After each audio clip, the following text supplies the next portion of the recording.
Welcome to Stuff You Missed in History Class, a production of iHeartRadio.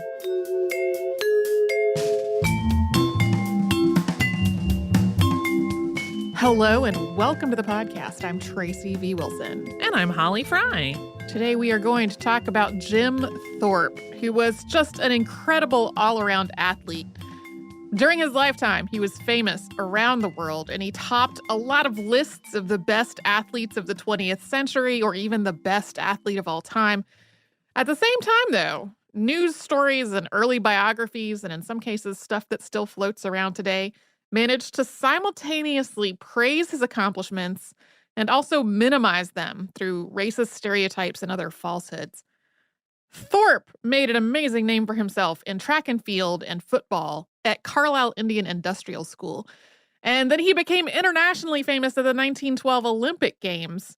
And we are going to tell his story in 3 parts, which is not the number that normally comes in that sentence. I don't think we've ever done a 3-parter before. We've done 4. We did that 4-part miniseries on China under Chairman Mao. And we do 2 on occasion. We do 2 periodically. This time we got 3. Right. So today. I was going to give people the peek behind the curtain, which is that we do that because we have 2 new episodes a week. And if you break it to 3, it gets into some scheduling, just like carefulness you have to do. I also really felt like with this one, once I got to the point that I had turned my notes into actual sentences, I looked at it and kind of went, if I try to get this down into 2, we're going to have to cut out some stuff that's really important. And I didn't want to do that. So this time, we are going to talk about Jim Thorpe's life before and during his time at Carlisle, including some of the context about Carlisle and other similar boarding schools. Then next time, we will talk about his incredible performance at the 1912 Summer Olympic Games. And then in part 3, we will talk about his career after his time as an amateur athlete had ended. And then 2 big pieces of his story that continued on for decades after his death. According to Jim Thorpe's own account, he and his fraternal twin brother Charlie were born on May 12, 1888, south of Belmont in what was, at the time, Indian country. Today, that is near Prague, Oklahoma. But there's also a christening record for the twins that lists their birthday as May 22nd, 1887, so the year before Thorpe was saying his birthday was. The boys were baptized at the Benedictine Sacred Mission Church using Latin versions of their name, Carolus for Charlie and Jacobus Franciscus for Jim. Their father, Hiram, was Sac and Fox and Irish, and their mother, Charlotte View, was Potawatomi, Kickapoo, and French. The boys' ancestors included Sac leader and war chief Black Hawk. After Jim and Charlie were born, they were enrolled as members of the Sac and Fox Nation, and Charlotte gave them traditional Sac and Fox names. Jim's was Wathohuk, and that means light after the lightning or bright path. Hiram Thorpe was a farmer and a rancher. The family raised horses, hogs, and cattle, as well as growing a lot of crops. They lived on land that the Thorpes had been allotted under the General Allotment Act of 1887. That's also called the Dawes Act. We've talked about the Dawes Act on the show before. It was the act that broke up land that had been held for indigenous nations collectively, assigning it out to individual tribal members as part of the U.S. federal government's strategy of allotment and assimilation. Overall, this act was devastating for the tribes and nations that were affected. Once the land had been allotted, so-called excess land was opened up for sale to non-indigenous people. So each member that was eligible would get this allotment, and anything left over could be sold. Then, huge numbers of people who were allotted land later wound up losing that land for a range of reasons. Some people sold the land because they wanted to or because they needed the money. Others were defrauded out of it or were assigned allotments that just could not be maintained through any reasonable means. So they weren't able to meet the standards of keeping this land and it was taken from them. This whole process was also geared toward getting indigenous people to assimilate with white culture, including granting people U.S. citizenship once they'd successfully maintained their allotment for 25 years. Although the Sac and Fox Nation lost a huge amount of land as the so-called excess during allotment, The Thorpe family specifically seems to have fared better with this than a lot of other people, including getting an additional allotment in 1891. This may have been because they already had some connections to the culture that Indigenous people were expected to assimilate with. Along with about 15% of the Sac and Fox Nation, the Thorpes were regarded by the federal government as progressive. They had adopted, to at least some extent, a more white way of life. They were Christian, they spoke English, they lived in a log house, and they wore settler-style clothing. At the same time, they were still an active part of their Indigenous community, taking part in festivals and observances and following Indigenous traditions and methods for various parts of their day-to-day lives, like grinding corn into flour. Their home was fairly isolated, and they didn't have a lot of contact with white people until Jim and Charlie were about 6 years old. Jim and his twin brother grew up hunting, fishing, riding, and training horses and playing outdoors a lot. Their father also loved sports and physical activity, especially swimming, wrestling, and riding, and he really taught his sons about physical fitness and fair play. Jim was bigger and more athletic, and Charlie was smaller and more bookish. But in Jim's words, quote, "We were never in the house when we could be out of it." One of their favorite pastimes was to play an almost extreme version of Follow the Leader. The leader would do things like climb all the way to the top of a tree and then jump out, or like jump into a really fast-moving river and swim to the other side. It's like Follow the Leader and Dare had a baby. Yeah, yeah, it is way more physically involved than any Follow the Leader I played as a child. And their parents wanted them to be educated, so when the boys were 6, Jim and Charlie were sent to the Sac and Fox boarding school. That was a residential school that had been established by Quaker missionaries on the edge of Sac and Fox territory in 1872. The school's purpose was to convert and assimilate children from the Sac and Fox Nation. Or, in the words of the 1819 Act that provided federal funding to these types of schools, to, quote, civilize them. We'll be talking more about these schools more over the course of this episode, and there is also a lot about their history and development in our 2-part podcast on the Fort Shaw Indian School girls basketball team. Those episodes came out in 2017. Jim and Charlie started at the mission school in 1893 when they were about 6. In the mornings, they and their classmates were taught basic English, reading and writing, arithmetic and history, along with religion and white etiquette and social customs.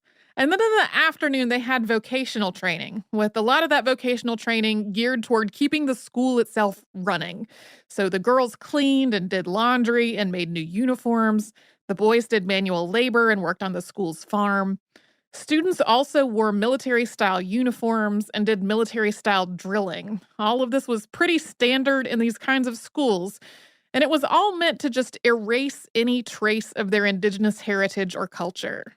Since Jim and Charlie already spoke English, they had a little bit of an easier time at the mission school than many of their peers, most of whom spoke only Indigenous languages, which were forbidden from being used at the school. But between the two of them, Charlie was definitely the better student, and he helped Jim through the more difficult parts of their studies. But then, in 1897, Charlie contracted pneumonia. Hiram and Charlotte came out to the school to try to nurse him back to health, but he died at the age of about 8 or 9. Charlie and Jim had really been just inseparable, and Jim, of course, was heartbroken and bereft. Compounding all of this, Hiram and Charlotte had also been struggling in their marriage. They went through a series of separations and reconciliations. That was all pretty tumultuous for their children. They had 11 children total, 5 of whom survived to adulthood. After his brother's death, Jim started spending a lot of time in the woods alone. He repeatedly ran away from school, making his way back home on foot. That was a trip that took about 20 miles. That's roughly 32 kilometers. This was not, by the way, unique to Jim at all. Conditions at these schools were often really poor, and students just missed their families. So it was fairly common for students to escape and then flee back home or somewhere else. Hiram kept taking Jim back to school, only for Jim to leave again.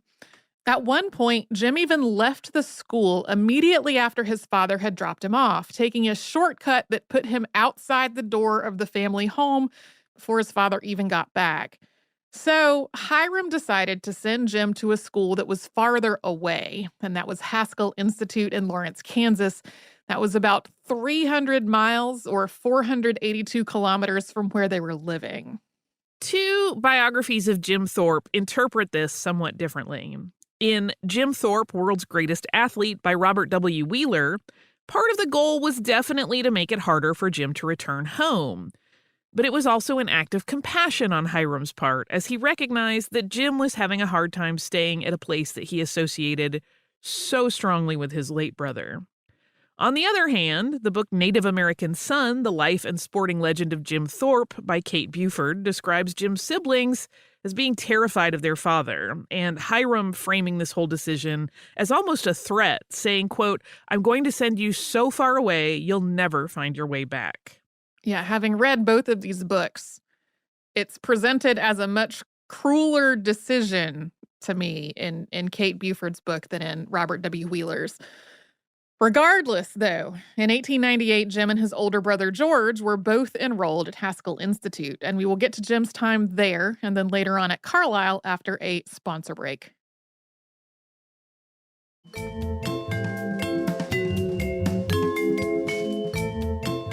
Jim Thorpe was about 10 years old when he was enrolled at Haskell Institute, and his brother George was 16.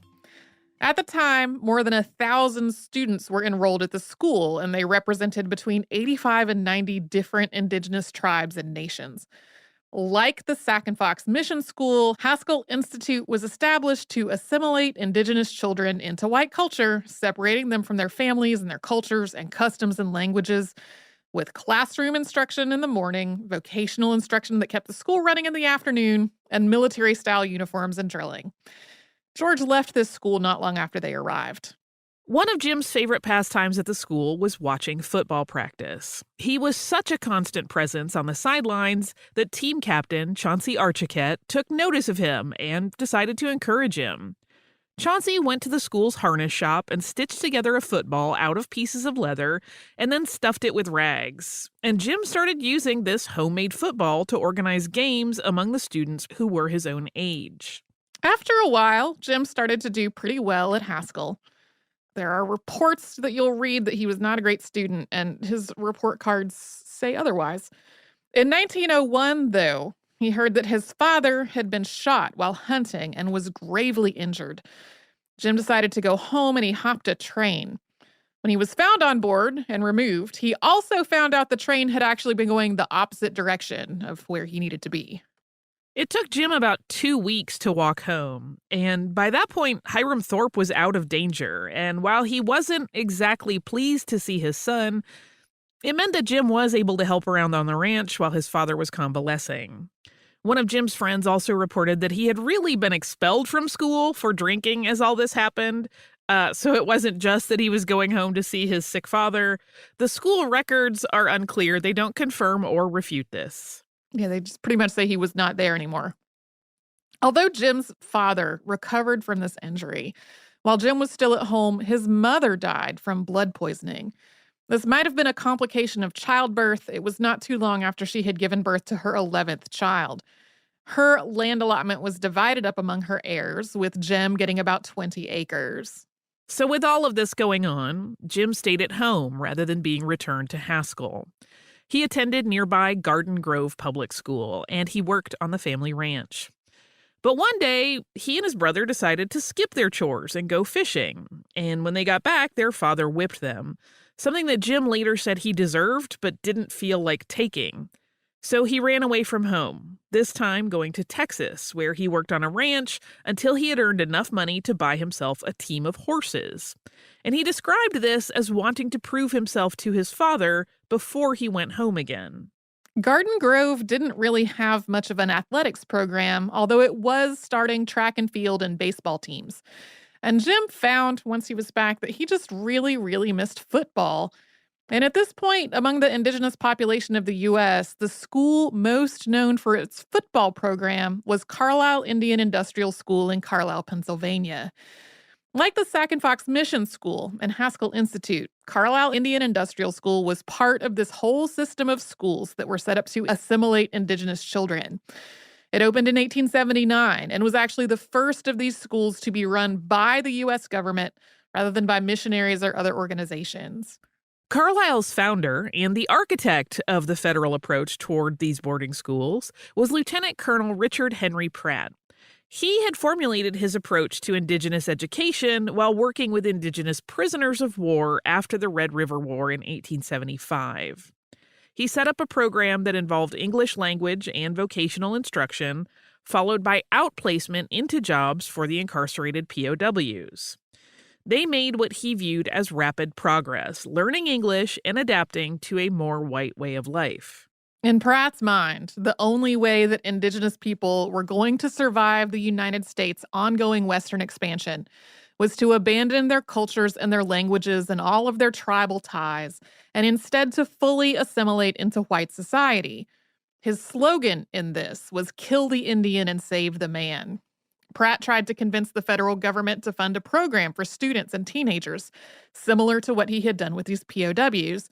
He started by teaching a small group of Indigenous students at Hampton Normal and Agricultural Institute in Virginia. He later got funding to convert an abandoned cavalry barracks in Pennsylvania into a school. Like the other schools we've already talked about, Carlisle combined academic and vocational instruction with military-style drilling and discipline. On arrival at the school, students who didn't already have English names were given new ones. They were also given haircuts and new clothes with before and after pictures taken to highlight this idea that they were being civilized. Unlike the Sac and Fox Reservation School, which was on the edge of Sac and Fox territory, Carlisle was hundreds or thousands of miles away from where most of its students lived. The point was to create as much separation as possible between students and their cultures and families, both physical and emotional. Conditions at Carlisle and other similar schools were often just appalling. Illness outbreaks were common, and students often didn't have enough to eat. Classroom instruction was threaded through with the idea that Indigenous cultures were backward and even evil. Punishments for rule breaking, including rules that forbade children from speaking their native languages or following their own cultural or religious observances, could really be abusive. Today, Carlisle and similar schools in both the U.S. and Canada are rightly seen as horrific. An intentional attempt at cultural genocide that tore a hole through the cultural ties and lineages of thousands of Indigenous people. Just at Carlisle, nearly 200 students died of disease, malnutrition, and neglect. Typically, these children's bodies were not returned to their families. They were given Christian funeral rites and buried there at Carlisle. In more recent years, there have been efforts, sometimes taking years, to have those bodies repatriated to their tribes.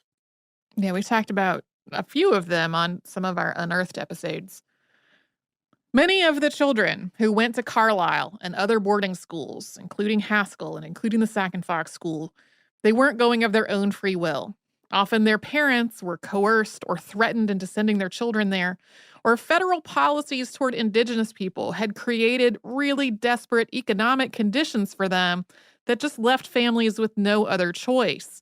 Federal officials also took custody of the children of Indigenous leaders who were seen as difficult or threatening, keeping those children at boarding schools essentially as hostages. At the same time, though, in the late 19th and early 20th century, Carlisle also had a certain level of prestige, especially when it came to its athletics program, including among Indigenous people. There were parents who sent their children to Carlisle or other boarding schools willingly because, for a range of reasons, they thought it was the best option. And in some cases, there were students who chose to attend Carlisle or another boarding school for themselves. Jim Thorpe fell largely into that last category. He already knew about Carlisle and its reputation as an athletic powerhouse. And Carlisle had actually also already heard about Jim. Lieutenant Colonel Pratt had asked the federal Indian agent for Sac and Fox Nation to be on the lookout for athletic talent as far back as 1899. Jim made the decision to go to Carlisle in 1904, and when he told his father about it, Hiram reportedly said, "Son, you were an Indian. I want you to show other races what an Indian can do." On April 22, 1904, not long after Jim arrived at Carlisle Indian Industrial School, Hiram Thorpe died of blood poisoning, possibly as the result of a snake bite during a hunting trip. Jim was not able to return home for his father's funeral. At this point, by the age of about 16, Jim had lost his twin brother, other siblings, and both of his parents. The staff at Carlisle became concerned for him. Not so much for the sake of his mental health, but because he wasn't really participating, understandably. And as the school administration saw it, if a student wasn't participating, they also were not assimilating. So Jim was put into Carlisle's outplacement program, which was more typically used for older students during summers or other breaks. Students would be sent to live with white families out in the community where they would work as domestic or agricultural help. In June of 1904, Jim was sent to live with a family in Somerton, Pennsylvania, where he would cook and clean in exchange for room and board, plus $5 a month. Considering that Jim had a lot of experience in farming and ranching, this placement didn't entirely make sense, and the family expected him to eat in the kitchen rather than with them in the dining room, which made it clear that they did not see him as their equal. He was moved to a different family in Pennsylvania where he worked as their gardener, and then he was moved to a home in New Jersey where he worked as a foreman for Native American workers on a local farm. He returned to Carlisle in 1907, and that is when he got involved in the school's athletic program. We will get back to his time at Carlisle Athletics after a quick sponsor break. We're going to talk a little bit about the history of sports, especially football, at Carlisle Indian Industrial School. The school established a collegiate football program in 1894. And then, not long after that, Lieutenant Colonel Pratt briefly banned the sport after a player broke his leg during a game. When students banded together to try to get football reinstated, Pratt finally agreed under two conditions. The first condition was that they had to play fair. There would be no fighting, no slugging other players, even if the white teams were doing it, because their behavior, the Carlisle team's behavior, was going to be seen as a reflection on all Indigenous people. The second condition was, quote, that in the course of 2, 3, or 4 years, you will develop your strength and ability to such a degree that you will whip the biggest football team in the country. To that end, Carlisle hired Glenn Warner as coach in 1899. Warner had been nicknamed Pop while serving as team captain at Cornell because at the age of 25, he was the team's oldest member. He had coached college teams before starting at Carlisle, and with the exception of a brief break between 1904 and 1906, he worked as the football coach at Carlisle until 1914. There are all kinds of ball games that play really important roles in Indigenous cultures all over North America. But when Pop Warner arrived at Carlisle, most of his players really did not know much about gridiron football specifically. A lot of them had also been living through years of deprivation. Warner told Pratt that most of his prospective players should really be trying out for beds in a hospital rather than spots on a football team. Warner was genuinely afraid that there was no way that he could shape them into a team that would justify his $1,200 a year salary. American football itself was a fairly new sport at this point, having grown out of rugby and soccer. The Intercollegiate Football Association was established in 1877 and was the first intercollegiate athletic conference. Until 1893, it established and refined the rules of play among its member schools. Other organizations and associations followed, gradually refining a sport into one that was, at least hopefully, interesting to watch, but not so violent that it killed an inordinate number of players. Yes, there were times in early American football history when player deaths were a big problem. Under Pop Warner's direction, Carlisle played a huge part in that overall process of refining the rules of football.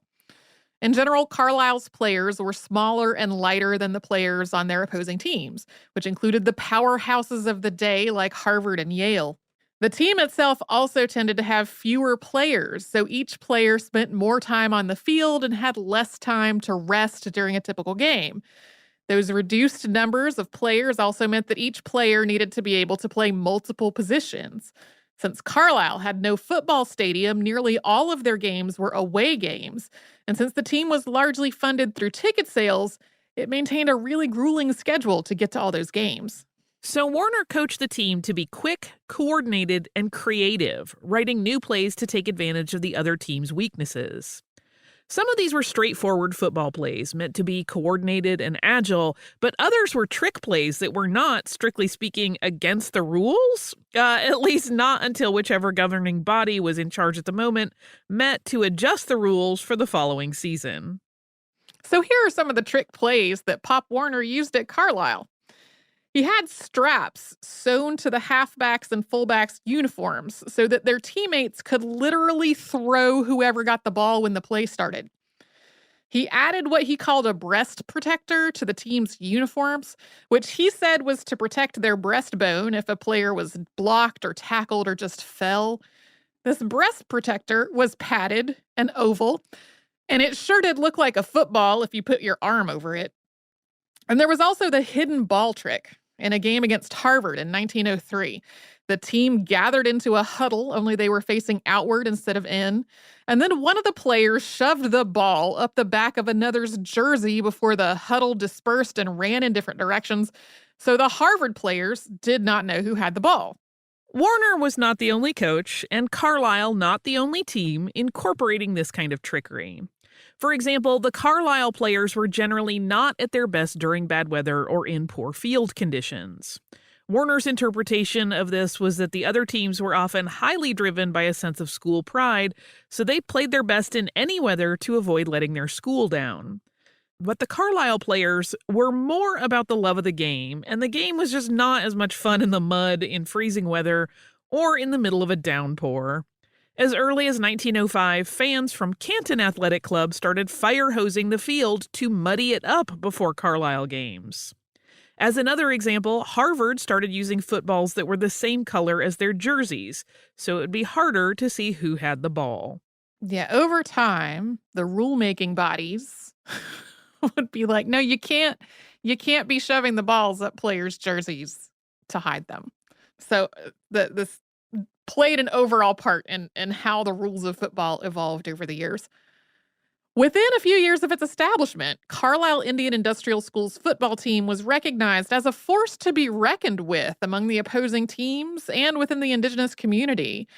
Consequently, Carlisle was able to recruit the most athletically skilled players from indigenous nations all over the United States. They were doing the same thing that other football teams were, picking the best and brightest athletes wherever they were. A November 2nd, 1908 write-up in the Philadelphia Public Ledger sums up the team Carlisle grew into. Quote, "The Indian team, if not the best in America, has a most distinguishing factor. It is always fit. At one stage of the season, Yale, West Point, Harvard, or Princeton might defeat the Indians. It is nearly always necessary for each of these teams to be at their best when they meet the Indians, but the Indians can always, in any season, beat almost any team at any time of the season. The Indians display the most remarkable form and football prowess." To get back to Jim Thorpe and his part in all of this, not long after he got back to Carlisle after his outplacements, he was walking to an intramural football game with some of his intramural teammates. He wasn't on a varsity team yet. And he saw members of the varsity track and field team practicing the high jump. He watched as they kept raising the bar an inch at a time and the players tried to jump over. Although most of them were able to clear the bar when it was set to 5'8", none of them could clear it at 5'9". Thorpe asked if he could try, which the varsity team found laughable. In his words, quote, "I had a pair of overalls on, a hickory shirt, and a pair of gymnasium shoes that belonged to someone. I looked like anything but a high jumper." The track athletes snickered a bit as the bar was set up for me. I cleared the bar on my first try and, laughing at the astonished group of athletes, went on down to the lower field for the game. The next day, he was called into Pop Warner's office. When Warner asked if he knew what he had done, Thorpe said, "Nothing bad, I hope." Warner told him that he had just broken the school record in the high jump, and Thorpe replied that he thought he could probably do better if he was actually wearing a tracksuit. This feat earned Thorpe a spot on the varsity track team, with Warner telling him that he might want to coach one day, and if he did, he would need to know about track and field to do a good job at it. We have really focused on football so far, but by this point, Carlisle's athletic reputation involved multiple sports, including track and field. And that reputation had also drawn some criticism, including allegations that Carlisle was fielding players who were not actually students. And while it was true that some of Carlisle's players were older than the typical college player, and that some of them barely attended classes, the school maintained that all of its players were legal. It did, however, implement a 4-year limit to how long players could remain on a varsity team in an effort to deflect criticism. Albert Exendine, who was about to age out of the varsity track team, was assigned to Thorpe kind of as a mentor. At the time, Exendine held most of the school's medals in track and field, and at a meet at the end of his first season, Thorpe broke all of those records. When the varsity football season started in the fall, Thorpe insisted that he be allowed to play. But Warner objected that he didn't want to put his track star at risk. As a compromise, Warner tried to put Thorpe on the football team as a kicker, and Thorpe would not accept that as being good enough. Finally, exasperated with Thorpe's insistence, Warner basically made him the target for tackling practice. But as his teammates tried to tackle him, he just kept dodging them and flipping them over and then outrunning everyone who was left standing. Yeah, the descriptions of this from multiple people are really like, Pop Warner was like, fine, you want to be on the football team? You're going to be the target for this practice. And it did not work out the way Pop Warner was expecting. So Pop Warner finally relented and allowed Thorpe onto the varsity football team. Although he was inexperienced enough as a football player that he spent most of that first season on the bench. He was a backup player to Albert Payne. I think in one of the biographies I read, it said that his first varsity football practice was the first time he had worked with an actual football rather than the one that had been stitched together from leather scraps and stuffed with rags. Carlisle finished that season, though, with 10 wins and 1 loss, and Thorpe started a scrapbook of press clippings about his games. Thorpe returned to both track and field and football at Carlisle in 1908, and he started to get a lot more time on the field in football games. One reason was that a lot of Carlisle players had reached their 4-year limit and had aged out. But also, Thorpe was just flat out amazing. For example, in Carlisle's game against Conway Hall, Thorpe scored 5 touchdowns and threw a 30-yard pass that led to another score during the first half of the game. Warner finally pulled him out of the game because he felt like they were just humiliating the other team. The final score there was 53-0. At this point, Thorpe temporarily took a break from Carlisle. So that seems like a good point to also take a pause on this episode. We will pick it up next time. Do you have a little bit of listener mail for us? I sure do. This listener mail is from Jean. And Jean sent the most wonderful picture. Jean wrote in after our episode where I interviewed Dr. Catherine Sharp-Landeck about Jackie Cochran. And Jean says, "Hi, Holly and Tracy. Thank you so much for presenting such a thoughtful and entertaining interview with Dr. Landeck about Jackie Cochran. As a retired Air Force pilot and Air Force Academy graduate, I feel a deep debt of gratitude to Jackie and the other women's Air Force service pilots. At the same time, I was surprised to find that my career path may not have met with her approval, especially considering I'm married to another military pilot and had 2 children while actively serving. As with many of your podcast episodes, you dealt honestly with Jackie's integrity, neither downplaying her accomplishments nor glossing over her shortcomings. Thank you for presenting women and all your subjects as authentic human beings with faults and flaws that coexist with their impressive feats and important events. Listening to your podcast is one of the highlights of my day, and I can't wait to hear what you'll be talking about next. Cheers, Jean from Tampa." And then the attachment says, "P.S. Here's a picture that would probably have Jackie rolling in her grave. It was taken about 2 weeks before my second son was born. My aunt said that I looked like a cross between a South American dictator and a pregnant Catholic schoolgirl." So Jean is in her uniform. She has all these medals pinned to her chest area. She's holding a certificate that presumably she has just been awarded, and is definitely in the late time of pregnancy. I love this picture. I love the extremely happy look on Jean's face. And I mean, we didn't talk about this specifically in the episode, but I mean, we talked a lot about Jackie Cochran thinking that women needed to have babies and raise children. And so we didn't really talk about the fact that a lot of women who serve in the military and who fly as pilots also have children and raise them. That's definitely true. So thank you, Jean, for this great picture and the great email. Thanks to everybody for listening to the show today.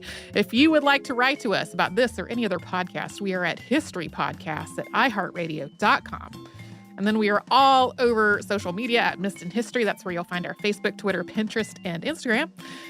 And you can subscribe to our show on the Apple Podcast app, the iHeartRadio app, anywhere else you get your podcasts.